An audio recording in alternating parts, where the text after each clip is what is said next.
الحمد لله وحده والصلاة والسلام على من لا نبي بعده أما بعد فقد قال الله تبارك وتعالى في الكلام المجيد والفرقان الحميد فأعوذ بالله من الشيطان الرجيم بسم الله الرحمن الرحيم ورتلناه ترتيلا وقال تعالى ورتل القرآن ترتيلا وقال الله تعالى وإنه لتنزيل رب العالمين نزل به الروح الأمين على قلبك لتكون من المنذرين بلسان عربي مبين وقال الله تعالى فبشر عبادي الذين يستمعون القول فيتبعون أحسنه أولئك الذين هداهم الله وأولئك هم أولو الألباب وقال الله تعالى فمن كان يرجو لقاء ربه فليعمل عملا صالحا ولا يشرك بعبادة ربه أحدا صدق الله العظيم وصدق رسوله النبي الكريم ونحن على ذلك لمن الشاهدين والشاكرين والحمد لله رب العالمين. قابل صدر احترام ہمارے آج کے مکرم مبجل ضیف مکرم مہمان مکرم الشیخ ابراہیم حفظہ اللہ ورعاہ نیز جامعہ اسلامیہ بنجاری چوپاٹی سے تشریف لائے ہوئے جناب حضرت مولانا مفتی عبید اللہ صاحب، حضرت مولانا حسان صاحب، حضرت مولانا قاری شاہد صاحب اور اسی طریقے سے اس ادارے کے ناظم حضرت مولانا یعقوب صاحب دامت برکاتہم، اساتذہ دارالعلوم، طلبہ عزیز، ایک مثل آپ نے بار بار سنی ہوگی کہاوت کہ بہتی گنگا میں ہاتھ دھو. تو یہ آپ کے لیے نہیں، میں اپنے لیے کہہ رہا ہوں کہ دارالعلوم سینوا میں لجنات ثلاثہ کی گنگا بہ رہی ہے. کہیں قرآن پاک کی تلاوت سے آپ نے لجنۃ القراءۃ والتجوید کا مظاہرہ کیا، تو کہیں پر النادی کی مناسبت سے آپ حضرات نے عربی زبان سے اپنی وابستگی اور عربی زبان میں تمرین و مشق کا مظاہرہ کیا. تو ابھی کی مجلس میں آپ ماشاءاللہ اردو زبان میں تقریر و خطابت کے جوہر دکھلانے والے ہیں. میں یہاں سے گزر رہا تھا، حضرت مولانا یعقوب صاحب اللہ ان کی محبت میں دوام نصیب فرمائے، ان کا فون آیا کہ تم ٹیکس کیے بغیر یہاں سے جا نہیں سکتے. تو میں نے کہا کہ ٹھیک ہے، گنگا بہ رہی ہے، ہم بھی ہاتھ دھو لیں گے. بہرحال ہر ادارے میں اساتذہ انتظامیہ کی یہ فکر ہوتی ہے کہ ہمارے طلباء کی تعلیمی صلاحیتوں کو اجاگر کرنے کے ساتھ ساتھ ان کی قابلہ صلاحیتیں اور ان کی معافی زمین میں جلا کیسے پیدا ہو، اس کے لیے محنتیں اور کوششیں مختلف اسلوب و انداز میں کی جاتی ہیں. قرآن پاک کو بہتر سے بہتر انداز میں پڑھنا یہ ہمارے اہل ایمان کا ایک فریضہ ہے، اور اس کے لیے سب سے اچھا مقام اور بہتر مقام یہ مراکز علمیہ ہے، ورنہ کل قیامت کے دن بارگاہ خداوندی میں قرآن پاک شکایت کرے گا، وقال الرسول یا رب ان قوم اتخذوا هذا القرآن مہجورا، کہ اللہ میری اس امت نے قرآن پاک کو پس پشت ڈال دیا۔ اقبال نے اس کو بڑے اچھے انداز میں کہا ہے کہ یا رب زمانہ مجھ کو مٹاتا ہے کس لیے، یا رب زمانہ مجھ کو مٹاتا ہے کس لیے، لوح جہاں پہ حرف مقرر نہیں ہوں۔ تو بہرحال جتنی بھی کوششیں محنتیں کی جا رہے، یہ محنتیں اور کوششیں حرف آخر نہیں ہونا چاہیے، بلکہ ہمیں اس بات کا متمنی رہنا چاہیے کہ ہماری ان صلاحیتوں میں جلا کیسے پیدا ہو، ترقی کیسے ہو، اس کے لیے آدمی جو چیز جہاں سے مل جاوے اس کو لے کر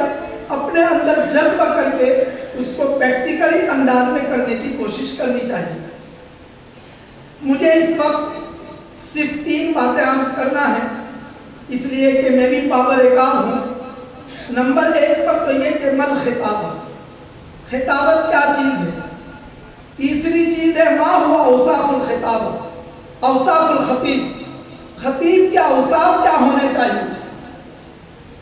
اور تیسری چیز ہے کم اقسام الخطابت، خطابت کے اقسام کتنے ہیں۔ بس یہ 3 باتیں میں عرض کر کے اپنی جگہ لوں گا۔ خطابت وہ گوہر اور وہ جوہر ہے جو اللہ تبارک و تعالیٰ نے ہر انسان کے اندر ودیعت کیا ہے، جس کے ذریعے انسان اپنی معافی ضمیر کو بہتر سے بہتر اسلوب و انداز میں دوسروں تک پہنچا سکے۔ ایک آدمی کوئی بات تو کہنا چاہتا ہے، لیکن اس کا اسلوب، اس کا انداز، اس کا طریقہ اگر بھدا ہو، بہتر نہ ہو، تو وہ جو ہے خطابت کی تعریف اس پر صادق نہیں آئے گی، بلکہ خطابت کے لیے اپنی معافی زمین کو جہاں دوسروں تک پہنچانے کا جذبہ ہو، وہاں پر اس کا اسلوب، اس کی تعبیر، اس کا انداز یہ بھی بہتر سے بہتر ہونا چاہیے، اور اس کے جذبات بھی صحیح ہونے چاہیے۔ تو ایک بات تو یہ ہے کہ اپنی معافی ضمیر کو دوسروں تک بہتر سے بہتر انداز میں پہنچانے کو خطابت سے تعبیر کیا جاتا ہے۔ تعبیر کرنے کے الگ الگ انداز ہیں، کسی نے کسی انداز سے، کسی نے کسی انداز سے کیا ہو۔ میں نے طلباء کو سامنے رکھ کر اس کو آسان الفاظ میں پیش کرنے کی کوشش کی۔ اس کے علاوہ خطیب، مقرر، اس لیے کہ جتنے بھی انجمن، چاہے تو انادی کے پلیٹ فارم سے ہو، چاہے تو اصلاح الکلام کے پلیٹ فارم سے ہو، چاہے تجوید و قراءت کے عنوان سے ہو، لیکن ہر آدمی کو جو اپنی معافی ضمیر اور جو دین کی تبلیغ کر کے مبلغ دین بن کر دنیا کے سامنے پیش ہونا چاہتا ہے، اس کے لیے کچھ اوصاف حسنہ سے متصف ہونا بھی ضروری ہے، جس میں سب سے پہلی بات اور سب سے پہلا وصف یہ کہ خطیب خطابت کے آغاز سے لے کر خطابت کی انتہا تک،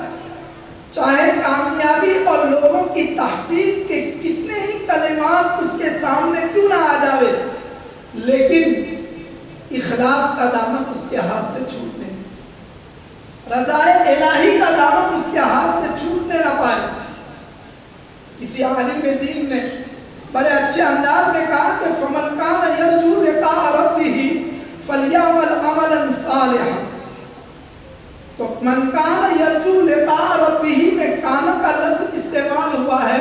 جو استمرار پر دلالت کرتا ہے، اور استمرار یہ کوئی وقتی اور ٹیمپریری خطیب کے اندر نہیں ہونا چاہیے بلکہ دائمی ہونا چاہیے. چاہے وہ تقریر سیکھ رہا ہو, چاہے وہ تقریر جو ہے نا کر کے مقرر کے زمرے میں شامل ہو گیا ہو, بلکہ مشائخ کے زمرے میں شامل ہو گیا ہو, ہر مرحلے پر جوانی سے لے کر شباب سے لے کر شیخوخت تک اس کے اندر جذبہ اخلاص کار فرما ہونا. حضرت اقدس مرشد امت حضرت مولانا اشرف علی تھانوی نور اللہ مرقدہ نے ایک ادارہ کانپور کے اندر تھا جامع العلوم. اس جامع العلوم میں آپ استاد تھے اور وہاں کے سالانہ جلسے میں اپنے استاد محترم حضرت شیخ الہند رحمۃ اللہ علیہ کو بلوایا. سالانہ جلسے کے اندر بلوایا. حضرت شیخ الہند رحمۃ اللہ علیہ علم کا سمندر, جبل العلم اور دارالعلوم دیوبند کی مسند حدیث پر جلوہ افروز وہ تشریف لائے. جامع معقول و منقول وہ تشریف لائے اور جب انہوں نے دین کی فہمائش عقلی طور پر دلائل عقلیہ کے ذریعے پیش کرنا شروع کیا تو مجمع جو عوام میں جو سامعین کا جو مجمع تھا اس میں وکلا بھی تھے, دکتور بھی تھے اور اس کے علاوہ بڑے بڑے دانشوران تھے. وہ سب کے سب اشعش کر رہے تھے.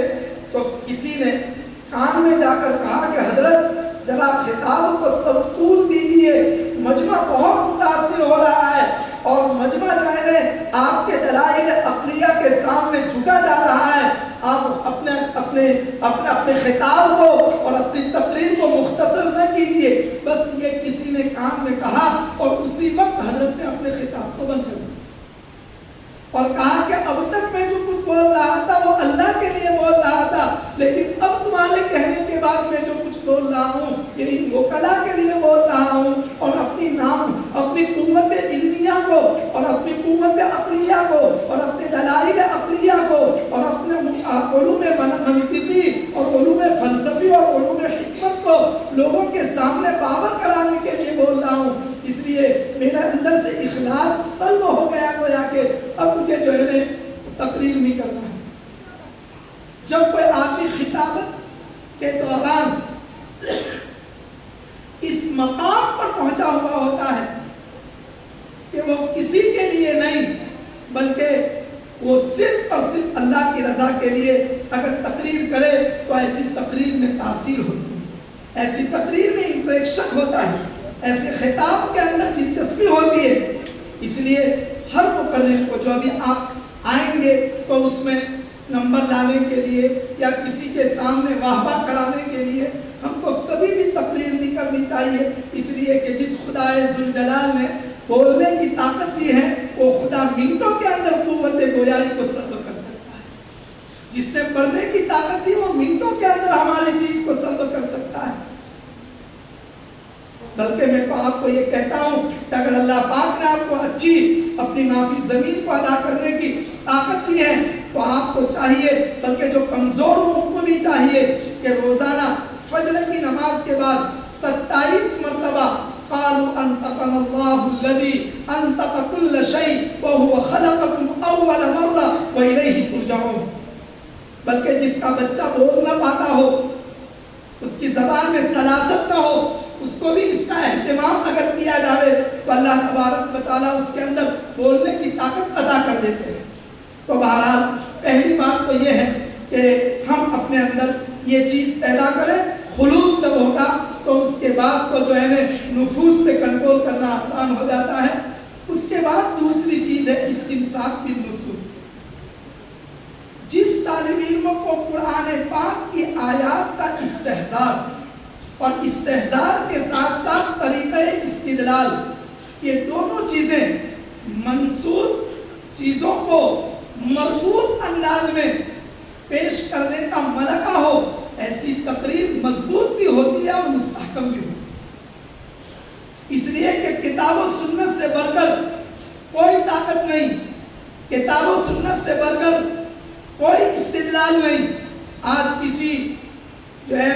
ایسے آدمی کے جو عقلیات کے اعتبار سے بہت ماہر ہو لیکن اس کے سامنے کتاب و سنت کی کوئی بات رکھ دی جائے اس کی گردن جھک جاتی ہے۔ اس لیے آپ سنتے ہوں گے قاری احمد علی صاحب، وہ جب بیٹھتے ہیں تو قرآن پاک کی آیات ان کی زبان پر آتی چلی جاتی ہے اور پڑھتے چلے جاتے ہیں، اور عوام و خواص کے درمیان وہ مقبول ہوتے چلے جا رہے ہیں۔ اس کی بنیادی وجہ یہ ہے کہ وہ قرآن پاک کا استحضار بھی ان کے پاس ہے، اور قرآن پاک کے استحضار کے ساتھ ساتھ طریقہ استدلال بھی تقریر کرتے کرتے اتنا اور اس قدر وہ اس کے اوپر حاوی ہو چکے ہیں کہ ہر آدمی یہ کہتا ہے کہ یہ بات تو ہم بھی پڑھتے ہیں۔ حضرت مولانا عمر صاحب پالنپوری رحمت اللہ علیہ مرکز تبلیغ میں فجر کی نماز کے بعد بے تکان 2.25 گھنٹے تک خطاب فرماتے تھے، اور وہ حضرت موسیٰ علیہ السلام اور فرعون کا قصہ جو ہم اور آپ رات دن پڑھتے ہیں اور قصص النبیین سے پڑھتے چلے آ رہے ہیں، لیکن حضرت کا استنباط اور حضرت کا استدلال انہی آیات سے دعوت و تبلیغ کے سلسلے میں جو ہوتا تھا وہ اتنا چھوٹا ہوتا تھا کہ بڑے بڑے مدارس کے شیوخ ان کے استدلال کے سامنے سرنگوں ہو جاتے۔ تو ایک چیز، دوسری چیز استمساک بالنصوص، تیسری چیز واعظ کے اوصاف میں سب سے اہم وصف یہ ہے کہ وہ مخلّہ بالرذائل ہو کر محلّہ بالفضائل کرے، یعنی جس مقرر کے جلوت و خلوت میں یکسانیت ہو، دن رات میں یکسانیت ہو، اور جس کے اندھیرے اجالے میں یکسانیت ہو، اور سب کو یہ پتا چل جائے کہ یہ جو تنہائی میں بولتے ہیں وہی مجلس میں بولتے ہیں، یہ جو مجلس میں بولتے ہیں وہی تنہائی میں بولتے ہیں۔ میں سمجھتا ہوں کہ کسی آدمی کو حقیقی دعوت دین دینے کے لیے ہمارے الفاظ سے زیادہ ہمارا کردار مؤثر ہو۔ ہمارے الفاظ اتنے مؤثر نہیں ہوتے۔ لندن کے اندر ہم لوگ ہر سال رمضان کے اندر پہنچتے ہیں تو لوگ آتے ہیں، بیٹھتے ہیں اور وہ جائزہ لیتے ہیں کہ یہ مولانا صاحب آئے ہیں، یہ واٹس شاپ چلاتے ہیں کہ نہیں چلاتے۔ وہ باقاعدہ پوچھتے ہیں آپ کے پاس کون سا موبائل ہے، آپ گھر پہ بات کی کہ نہیں کی آپ نے۔ تو اس طریقے سے وہ اندازہ لگاتے ہیں کہ ان کے دل میں دنیا کی محبت کتنی ہے، اور پھر وہی عصر کی نماز کے بعد یا فجر کی نماز کے بعد بیان میں بیٹھتے ہیں۔ تو اگر ہماری جلوت سے زیادہ خلوت اگر جو ہے بہتر سے بہتر ہوتی ہے تو ہماری جلوت کا اثر جو ہے سامعین پر پڑتا ہے۔ اس لیے ایک تیسری چیز، یہ بھی میں بالکل اشارے کے انداز میں بات کر رہا ہوں، آپ حضرات ماشاءاللہ سمجھدار ہیں۔ چوتھی چیز یہ ہے کہ جو مقرر اور واعظ ہو وہ چاہے تراویح پڑھانے کی شکل میں کہیں جائے، چاہے درس قرآن کی شکل میں جائے مدرس بن کر، چاہے درس حدیث کی شکل میں جائے، ہماری قسمت میں جو کچھ ہے وہ اللہ دینے والا ہے۔ ہمیں کسی مصلی کے کسی بڑے سے بڑے مالدار سے ایک ذرہ برابر بھی امید نہ رکھنی چاہیے، اس لیے کہ ہم وارث انبیاء ہیں، اور قرآن پاک نے انبیاء کی شان یہ بتلائی وَمَا أَسْأَلُكُمْ عَلَيْهِ مِنْ أَجْرٍ إِنْ أَجْرِيَ إِلَّا عَلَىٰ رَبِّ الْعَالَمِينَ۔ میں تم سے کسی طریقے کا کوئی اجر نہیں چاہتا، میرا اجر تو اللہ تبارک و تعالیٰ کے پاس ہے۔ اگر یہ چیز صفت استغنا اگر ہو تو انشاءاللہ جو مقدر میں ہے وہ جانے والا نہیں، اور جو نہیں ہے وہ ملنے والا نہیں۔ یہ ہمارا اور آپ کا جو ہے بالکل عقیدہ راسخ ہونا چاہیے کہ اللہ تبارک و تعالیٰ جو دینے والے ہیں، اللہم لا مانع لما اعطیت ولا معطی لما منعت ولا ينفع ذا الجد منک الجد۔ اور اس کے ساتھ ساتھ تقریر بقدر ضرورت بوقت ضرورت ہونی چاہیے۔ خطاب ضرورت کی مقدار، کہہ دیا کسی جمعہ کے دن کہیں پر گئے کہ مولانا 15 منٹ سے 1 منٹ بھی زیادہ نہیں ہونا چاہیے، تو آپ کہیں گے کہ کوئی بات نہیں، 14.5 منٹ میں ختم۔ اور ایک اور چیز جس کی طرف میں توجہ دلانا چاہتا ہوں، اور وہ یہ کہ ہمارے خطاب کے اندر کبھی بھی کسی بھی موقع پر تانا تشنیع نہیں ہونا چاہیے۔ جو خطیب خطبے کے دوران، تقریر کے دوران کسی کو تانا اور کسی کو جو ہے تشریح اور کسی کو نشانہ بنا کر تقریر کرتا ہے تو ایسی تقریر کبھی مؤثر نہیں ہوتی۔ تقریر تو وہ مؤثر ہوتی ہے کہ جو سوزے دروں کے ساتھ، جو دل کے بالکل جو ہے گہرائیوں کے ساتھ عمومی طور پر انسان کی ضرورتوں کے پیش نظر کی جائے۔ بمبئی کے اندر ایک خطیب صاحب نے تقریر کی جمعہ کے اندر، اور ایک صاحب چپل کی دکان والے تھے، ان کو خوب جو ہے لٹارا، اور جمعہ کی نماز سے باہر نکلے تو کسی نے امام صاحب کے چپل اور خطیب صاحب کے چپل ہی چوری کر لی۔ جب چپل چوری ہو گئے تو سیدھے اسی چپل والے کی دکان پر گئے۔ تو لوگ تو بڑے ہوشیار ہوتے ہیں، ویسے تو دکاندار آدمی کھڑا ہو جاتا ہے خطیب کی بات سن کر، لیکن اس دن وہ کھڑے نہیں ہوئے اور کیا کہنے لگے معلوم؟ کہ ذرا امام صاحب کو چپل دکھاؤ۔ کس کو کہا؟ نوکر کو کہا کہ ذرا چپل دکھاؤ۔ وہ سمجھ گئے کہ ایک ہے چپل دکھانا جو ہے ناک کے لیے اور ایک چپل دکھانا پیٹنے کے لیے، یہ تو جو ہے میں نے جو تانا مارا اس کا جواب دے رہا ہے چپل دکھاؤ۔ تو وہ امام صاحب بھی کچھ کر نہیں تھے، وہ بھی جو ہے جلدی سے باہر نکل گئے اور کہا کہ سیٹھ صاحب کو دکھاؤ، میں جا رہا ہوں۔ تو تانا تشریح ہمارے خطاب میں، ہماری تقریر میں نہیں ہونی چاہیے۔ ایک دوسری بات وہ یہ کہہ رہا ہوں کہ خطاب اور تقریر کی 4 قسمیں ہیں۔ ایک کو کہا جاتا ہے خطاب مکتوبی، دوسرے کا نام ہے خطاب محفوظی، تیسری کا نام ہے خطاب اعدادی، اور چوتھی قسم ہے خطاب انتجالی۔ 4 قسمیں ہیں تقریر کی۔ خطاب مکتوبی وہ ہے کہ جو دینیات حفظ کے طلباء کو باقاعدہ استاد کی نگرانی میں اس کا اوقاف، اس کے الفاظ کو صحیح کراتے ہوئے تھوڑی دیر کے لیے، چاہے تو جمعرات کے دن گھنٹے کے اندر ہی اس کی مشق کرائی جائے، تاکہ وہ بڑے ہو کر جو بڑی کتابیں پڑھیں تو اردو کے تلفظ کے اندر کوئی غلطی نہ ہونے پائے، اردو کے اندر کسی طریقے کی کوئی بات جو ہے غلطی سے نہ ہو جاوے، تو وہ خطاب مکتوبی ہوتا ہے۔ اور دوسرا خطاب محفوظی ہوتا ہے، رٹ کر تقریر کو یاد کرنا۔ جو تقریر رٹ کر اور یاد کر کے لوگوں کے سامنے پیش کی جاتی ہے، یہ معیوب نہیں ہے، لیکن یہ مقصود بھی نہیں ہے۔ حضرت قاری طیب صاحب نور اللہ مرقدہ و برد اللہ مضجعہ نے اپنی زندگی میں 3 گھنٹے تک ایسی تقریریں کی کہ کسی نے کسی مجلس کے اندر گلاب پیش کر دیا، تو گلاب کے پھول میں اللہ کی کتنی قدرتیں ہیں، اس کو 3.25 گھنٹے تک پیش کیا۔ امریکہ تشریف لے گئے تو امریکہ میں دارالعلوم دیوبند میں 1 منٹ لائٹ چلی جاتی ہے تو اس سے دین کا کتنا نقصان ہوتا ہے، اس کو ثابت کر کے لوگوں سے جنریٹر کو پیش مانگا اور جنریٹر کی قیمت کو مانگا، تو اس ضرورت جنریٹر پر 2.5 گھنٹے کی تقریر۔ تو میں آپ یہ کر رہا ہوں، لیکن وہ قاری طیب صاحب نے 40 تقریریں زبانی طور پر رٹی ہوئی تیار کی، اس کے بعد اللہ تبارک و تعالیٰ نے یہ ملکہ عطا کی۔ پھر اس کے بعد ایک تقریر وہ ہوتی ہے جس میں خطیب خاکہ تیار کرتا ہے کہ مجھے حالات حاضرہ پر بیان کرنا ہے، اور حالات حاضرہ پر مجھے NRC پر بیان کرنا ہے۔ مجھے NRC سب سے پہلے پیغمبروں میں حضرت سیدنا یوسف علیہ السلام کو اللہ تعالیٰ نے دی۔ اللہ تعالیٰ نے NRC دی، حالانکہ وہ تو مصر کنعان سے چل کر مصر آئے تھے، لیکن NRC دی۔ وَكَذَلِكَ مَكَّنَّا لِيُوسُفَ فِي الْأَرْضِ، ہم نے اس سرزمین مصر میں یوسف کو NRC دیا۔ تو میں عرض کر رہا ہوں کہ اس پر جو تقریر آپ کو کرنی ہے، تو آپ جو ہے آج تک روئے زمین پر کہاں اس قسم کے حالات پیش آئے۔ قَالَ الَّذِينَ كَفَرُوا لِرُسُلِهِمْ